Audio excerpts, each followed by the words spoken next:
भारत और पाकिस्तान के बीच 7 मई को शुरू हुआ आंशिक युद्ध 10 मई को शाम 5 बजे युद्ध विराम की सहमति के साथ रुक गया है।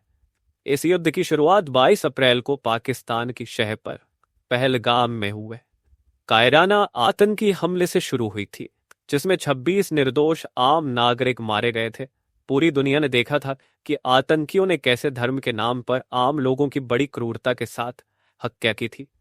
दुनिया ने यह भी देखा कि कैसे नवविवाहिताओं का सुहाग उजड़ा था और कैसे बेटियां और महिलाओं लाचार थी। इसके जवाब में जब 7 मई को भारत ने ऑपरेशन सिंदूर शुरू किया, तो दुनिया ने यह भी देखा कि भारतीय सेना कैसे संयम तरीके से पाकिस्तान और पीओके में घुसकर 9 आतंकी ठिकानों को नेस्तनाबूद कर दिया।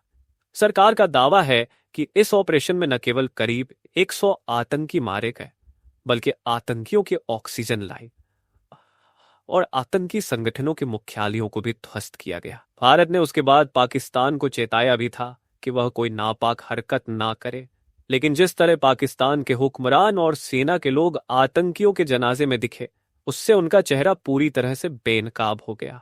पाकिस्तान इतने के बावजूद नहीं माना और उसने भारत पर ड्रोन और मिसाइल से नाकाम हमले किए।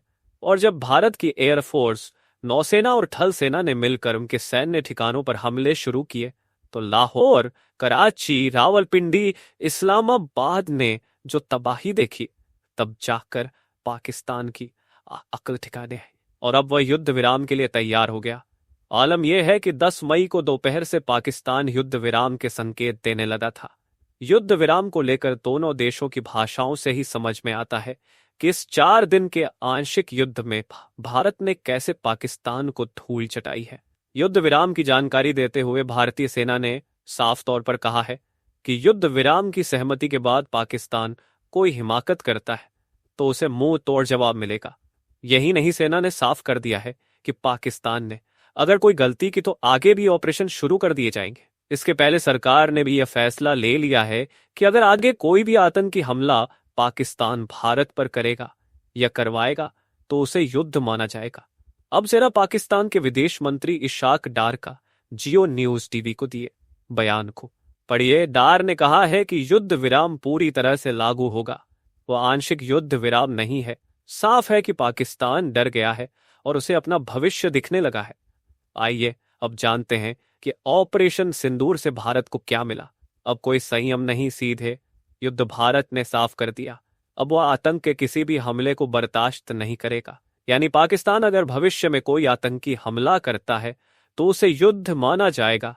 इस युद्ध से एक बार फिर भारतीय सेना की ताकत दुनिया ने देखी है।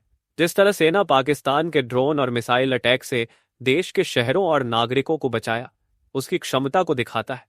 भारत का एयर डिफेंस सिस्टम अभेद्य रहा और पाकिस्तान के तुर्की से लिए गए ड्रोन, उसकी फतेह और अब्दाली जैसी मिसाइल हवा में तबाह हो गई। भारत ने 100% ड्रोन और मिसाइल को तबाह किया।